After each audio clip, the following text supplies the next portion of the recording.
Voy a tomar como punto de referencia el discurso que emitió el presidente de la República en el marco de los 4 años de gestión y en la que, entre otros aspectos de los anuncios, hizo énfasis a la guerra contra la corrupción.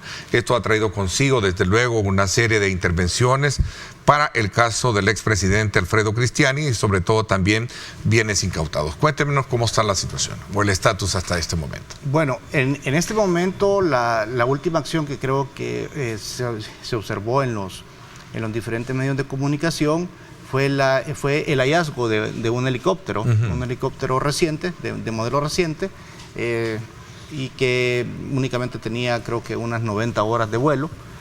El cual se encontraba en el interior de un hangar, en un hangar que precisamente presta ese tipo de servicios. El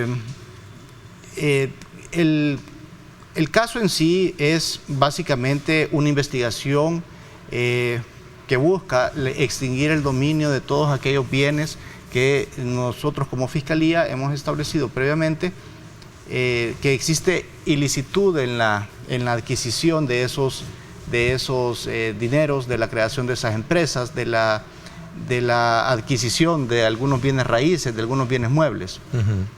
Entonces, y todo tiene como base los usos discrecionales sin ningún tipo de control que existían sobre la denominada partida secreta o partida de gastos reservados.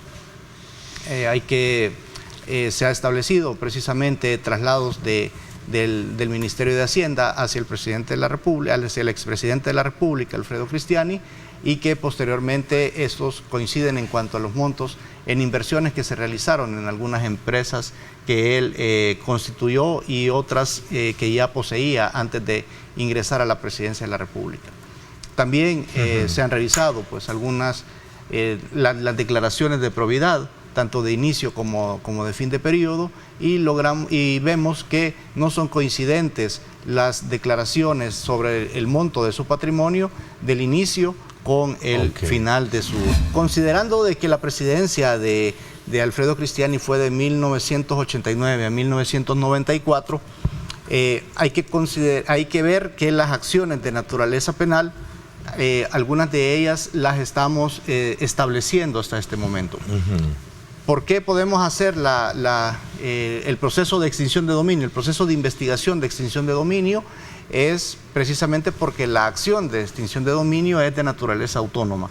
Es decir, no necesitamos una condición previa de procesabilidad, digamos, agotar una investigación de naturaleza penal para poder iniciar una acción de extinción de dominio. Hay una gran diferencia entre ambos. Una cosa es incautación de bienes a que sea extinción de dominio. Exacto. ¿No? Y es más, en este momento ni siquiera hemos iniciado un proceso de extinción de dominio. Estamos en la investigación previa. Una investigación previa en la cual, claro, vamos a respetar todos los plazos legales establecidos en la ley. Que lo importante para nosotros como fiscales es tratar de asegurar en una investigación de esta naturaleza la mayor cantidad de bienes. Quiero mencionarle, no lo había dicho antes, pero en realidad los procesos de incautación empezaron más o menos como una semana antes. Empezaron más o menos una semana antes. ¿Por qué? Porque es responsabilidad del Estado, por medio del Consejo Nacional de Administración de Bienes, el de proceder a la administración de todos estos bienes que tenemos hasta este momento cautelados.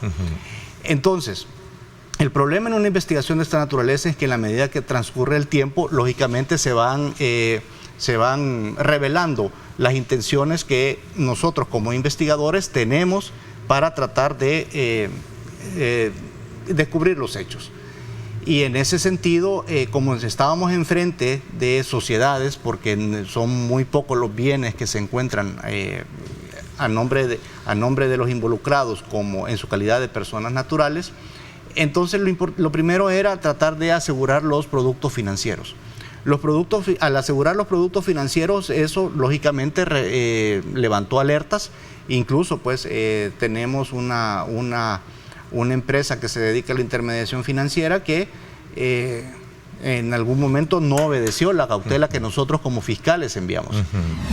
Fiscal, cuando hablamos de una cantidad de $68,000, creo que por ahí andaba, ¿no? O más, por lo menos esa fue la figura que se se manejó de lo que se ha incautado, ¿no? Esto es en activo, millones. 68 millones, perdón, sí, 68 millones.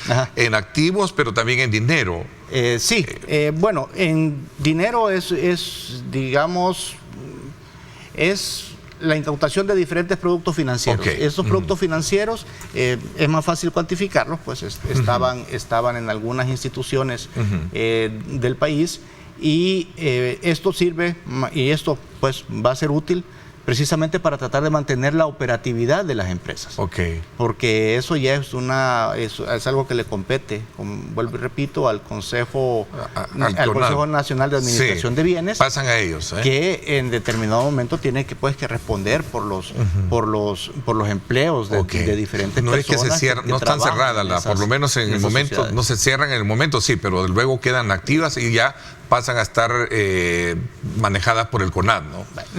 Digamos que es un cierre que duró más o menos como unas 72 horas aproximadamente. Digamos, en el cual la empresa lógicamente tuvo que ser intervenida, tuvo que ser asegurada, y posteriormente vuelve a sus actividades normales.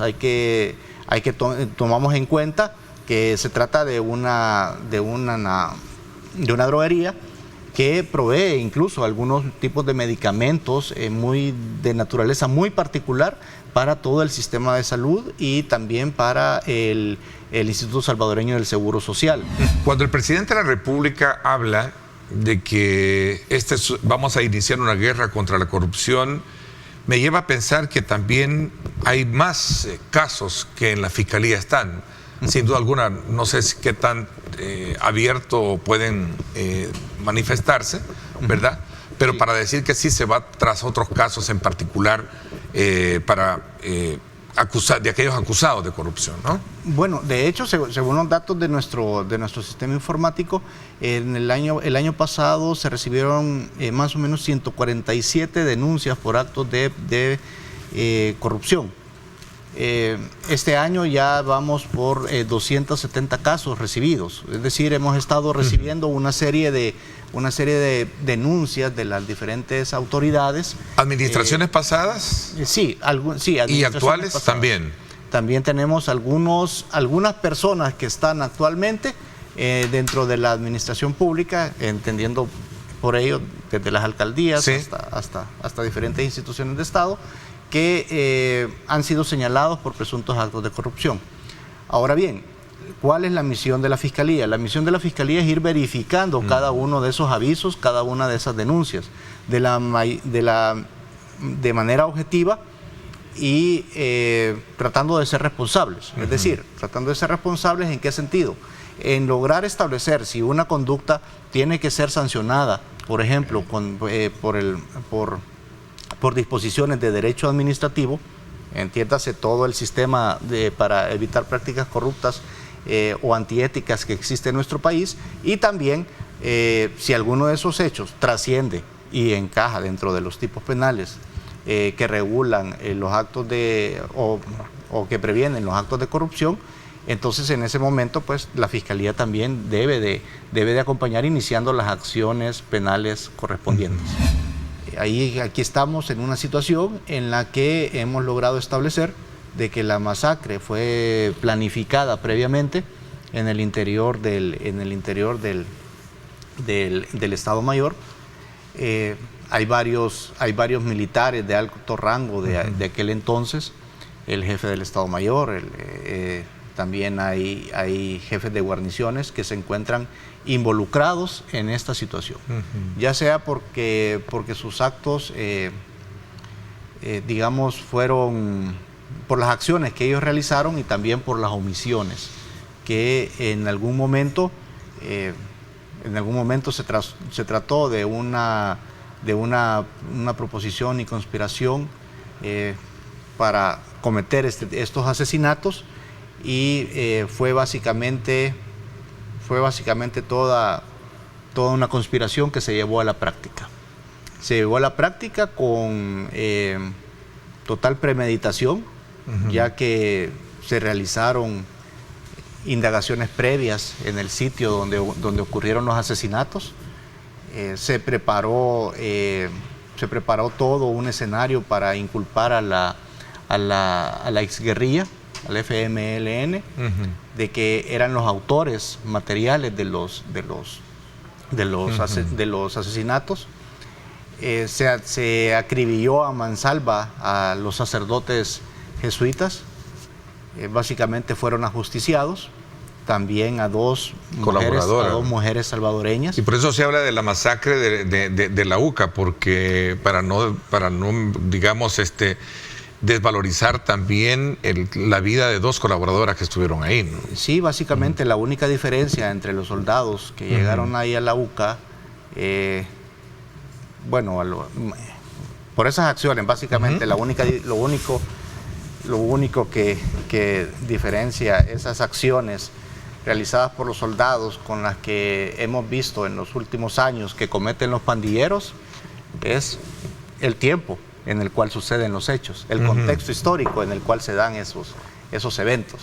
Durante la investigación se ha comprobado la existencia de comunicaciones entre el expresidente con uno de los fallecidos, con Ignacio Yacuría, precisamente él quien lo hace que venga aquí al país, es que precisamente quien le garantiza previamente que no le va a pasar absolutamente nada, y posteriormente, un par de días después, él se encontraba ya en las reuniones en las cuales se planificó, en las cuales se ejecutó, en las cuales se reportó incluso el resultado de la denominada, y entre comillas, acción militar encomendada a los que ingresaron esa noche fatídica a las instalaciones de la universidad. Es un caso que, han transcurrido 35 años en los cuales se realizó un remedio de proceso a cargo del juzgado cuarto de lo penal de aquella época, y en la que se buscó en realidad que alguien pagara por esos asesinatos, básicamente para tratar de lavar la imagen. Actores materiales, pero también actores intelectuales, ¿no? El Salvador. Así se separa el caso. Sí, materiales exacto. E intelectuales. Materiales e intelectuales. Los materiales ya fueron juzgados, incluso el que disparó en contra de los sacerdotes fue absuelto por ese tribunal en aquel entonces.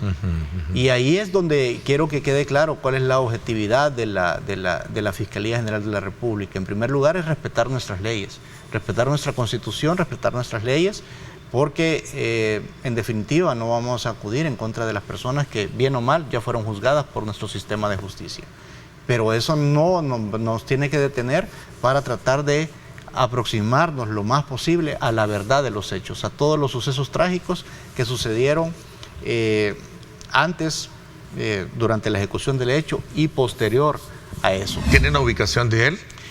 No, por el momento no. Por el momento no, precisamente porque hemos, en un momento dado dimos aviso a Interpol para que procediera ya se puso la denuncia. Y esa es otra situación que nosotros estamos luchando con las autoridades de Interpol, precisamente porque en algunas de estas investigaciones nos han señalado de que son casos políticos, pero en realidad son investigaciones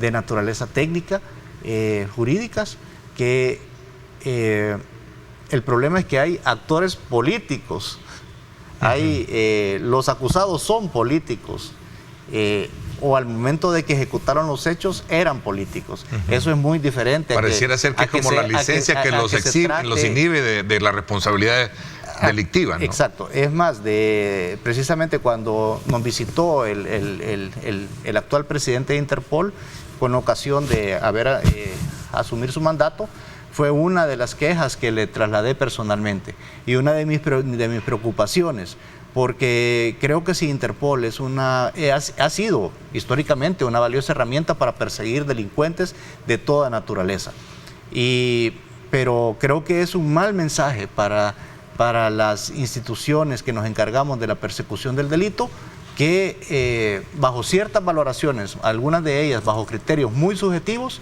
se esté excluyendo a los políticos de que puedan ser objeto de una captura de parte de Interpol.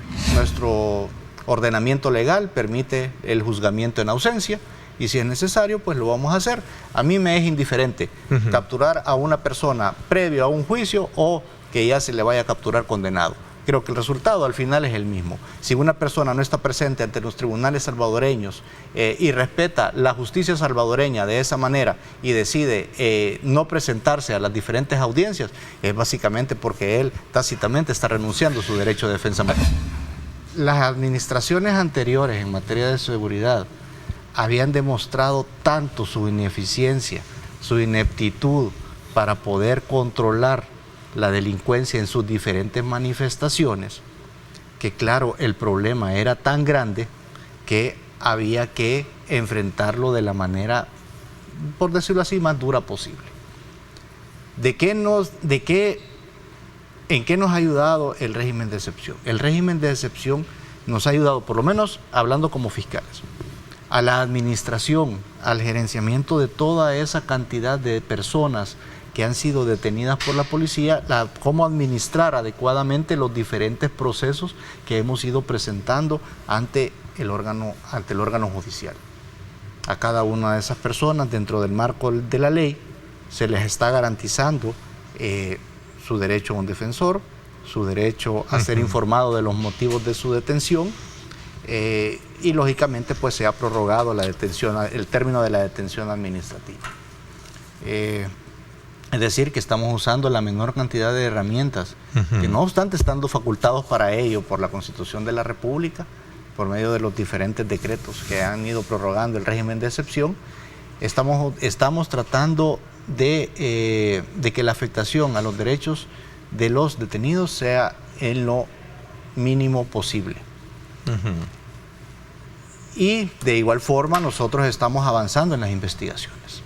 Las investigaciones de la Fiscalía General de la República, vuelvo y repito, son de naturaleza, se realizan de manera objetiva y estamos en una estrecha coordinación con la Policía Nacional Civil, con la Fuerza Armada, con el Ministerio de Justicia y Seguridad. ¿Para qué? Para tratar de garantizar de que estos delincuentes que han sido detenidos no salgan. Desde un primer momento, desde el día en que se reportó un caso de una persona que en los primeros días había fallecido en el interior de un centro penal, porque son cosas que tampoco estamos pretendiendo ocultar. Desde ese momento... Algo que no se puede ignorar, ¿no? Que hay casos de... Se centralizó toda la información. ¿Por qué? Porque nosotros...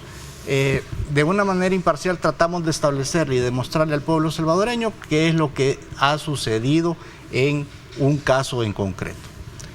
Entonces, lo que nosotros hicimos fue centralizar toda esa información, empezarla a depurar poco a poco, tratando de establecer científicamente cuáles han sido la causa de la muerte de esas personas. Ahora bien, esto es un proceso en determinado momento que es un poco complejo, considerando de que también tenemos que atender a la cantidad de personas que día a día fueron detenidos por la Policía Nacional Civil, la operatividad normal con que la Fiscalía tiene que atender otro tipo de casos.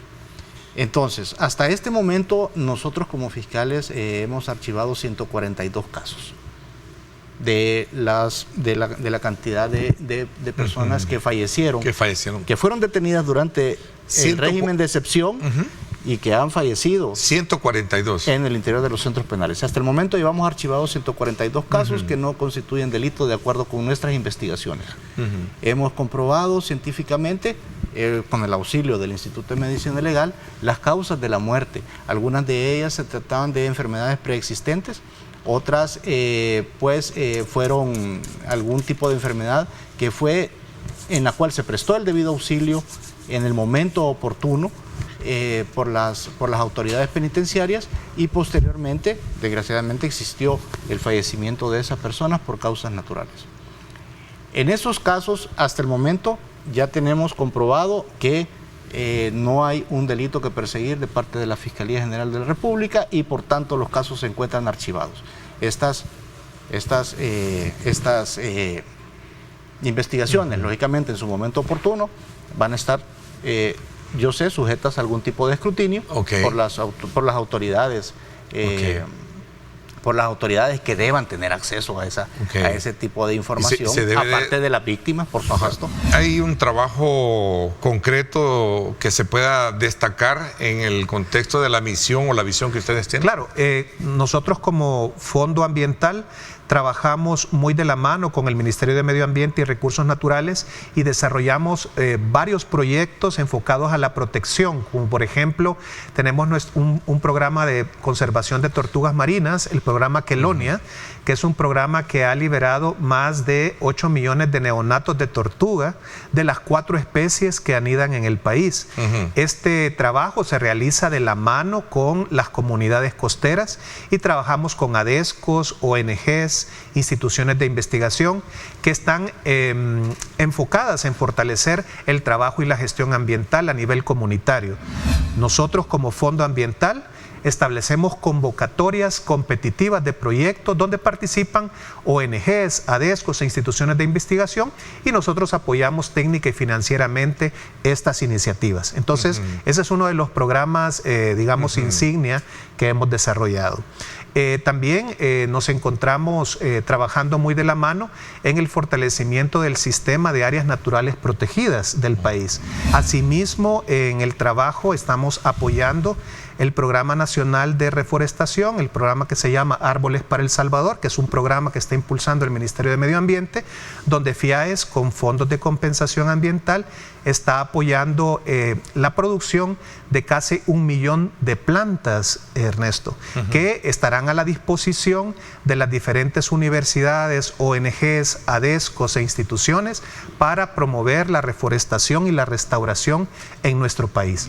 ¿Qué tipo de intervención tienen ustedes también en otros, digamos, campos o áreas específicas donde se está llevando a cabo una depredación ambiental y es evidente que toda la fauna pues sale de esos ecosistemas, como lo hemos visto en el sector norte sur de aquí de la capital, especialmente en la zona de Nuevo Cucatlán, que hemos visto algunos animales ahí afuera debido a toda la deforestación que se está haciendo? Bueno, parte de esta fauna, digamos, es trasladada a algunos centros de refugio que coordina el Ministerio de Medio Ambiente y Recursos Naturales, y nosotros justamente estamos fortaleciendo el trabajo integrado entre diversos actores. Por ejemplo, el tema de nuestro país tiene el 75% de nuestro territorio enfocado en agricultura y ganadería sostenible, Ernesto.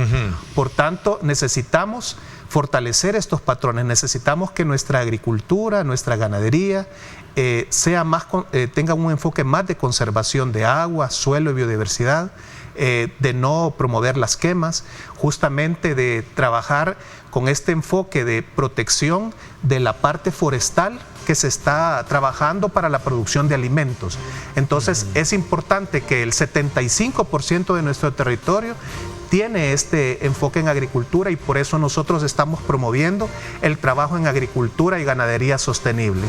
Definitivamente que el cambio climático es la agenda más importante que tenemos en el ámbito social, económico, ambiental e incluso político. Eso creo que es importante decir porque desde la cumbre de Río que se dio en 1992, donde se avisoraba el tema de cambio climático como una posibilidad, tenemos ahora estos efectos, Ernesto, justamente donde El Salvador, por estar situado en una de las zonas, digamos, que está teniendo estos impactos y ser un país vulnerable, tenemos este cambio en el patrón de lluvias, como tú bien mencionabas, y que justamente debemos de entrar en las actividades de adaptación, producir estos alimentos y sacar adelante. El trabajo de FIAES tiene un triple impacto, porque tiene un impacto ambiental, tiene un impacto social, porque también generamos importantes jornales y recursos que podemos llamar empleo verde. Hemos generado a lo largo de estas 3 décadas más de 2 millones de jornales agrícolas que se han enfocado en temas de conservación y por supuesto el impacto también que se ha tenido en las finanzas. Es decir, como también a través de la sostenibilidad, yo lo mencionaba en el principio, como por ejemplo la gente que se dedica a la conservación, que hace una agricultura, una ganadería más sostenible, que se dedica a la forestería y a la conservación, puede de alguna manera también fortalecer sus ingresos y también mejorar su calidad de vida. La red LAC es la red de fondos latinoamericanos de América Latina y el Caribe, de la cual tengo el gusto de presidir. Es una red que aglutina 26 fondos ambientales de 19 países y que tiene un enfoque de compartir conocimientos sobre los temas de finanzas para la conservación. Como sabes, Ernesto, para financiar todos estos proyectos, estos programas, se necesita la articulación y se necesita la generación de ingresos para poder financiar estas actividades. Entonces, tenemos el objetivo de compartir estas experiencias, de fortalecer proyectos conjuntos entre la región a nivel centroamericano, a nivel de Sudamérica, a nivel del Caribe, a nivel de Mesoamérica, para integrarnos y justamente compartir estos retos que sobrepasan los límites de país, como son los retos del cambio climático.